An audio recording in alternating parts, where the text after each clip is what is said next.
Thank you for tuning in with us again.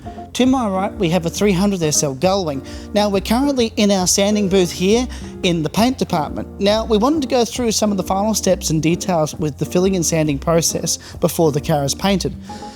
We often have many people ask the question, how long does it take to paint a car? Now, really the painting only takes 2 or 3 days because, you know, the painting part is really just the final stage. The time that it really goes into the body to make it perfect is all in the filling and sanding and the body work prior. You can't do anything else about it except get it absolutely perfect. If you do any shortcuts and ways to try and avoid it, it normally never ends up any good. Now, the car is currently, the body is bolted down to the chassis and everything, all the rubber seals are in with this blue tape holding them in place, and the bonnet's on, the door's on, the boot lid is on. This is all part of the process to getting a 100-point perfect paint job. And the only way you can really check to see how well the panels roll into each other, let's say, when they're filled and sanded. Now, this has been fitted at many different stages along the way of the restoration, but this is the final stage before the final filling and sanding is done before the car is painted. Now, this is crucial to having a good end result. Now, you'll also notice that there's a couple of different colors going on here.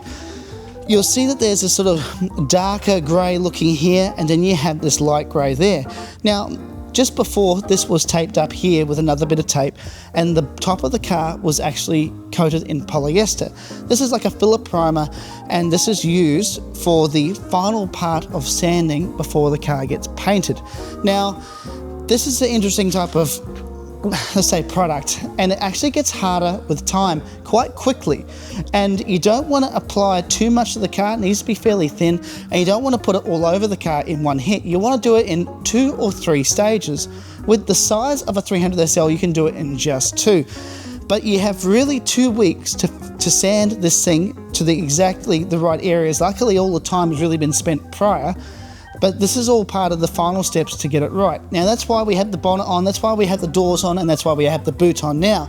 Just prior to this stage where the polyester was applied, all the glass was in, we had the door locks, well, they're all in still currently, but everything was in place with the final checks before the car got polyestered. Now, you'll notice here, you can see some of the steel there, you can see some more steel over here, and it's all over the place like that. It gives you an idea of how thin this coating really is. But you'll notice here as well that you can see the sanding here, you can see the sanding there, and you can see here it's a little bit low there.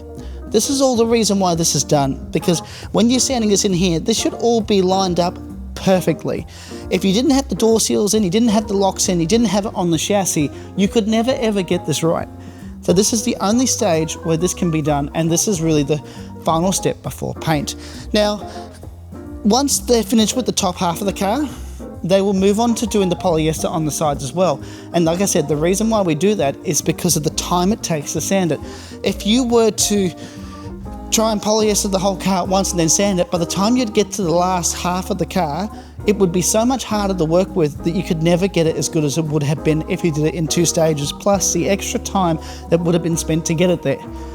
So we will look forward to showing you the car when it's painted, which will soon be coming, and we appreciate you watching. Thank you.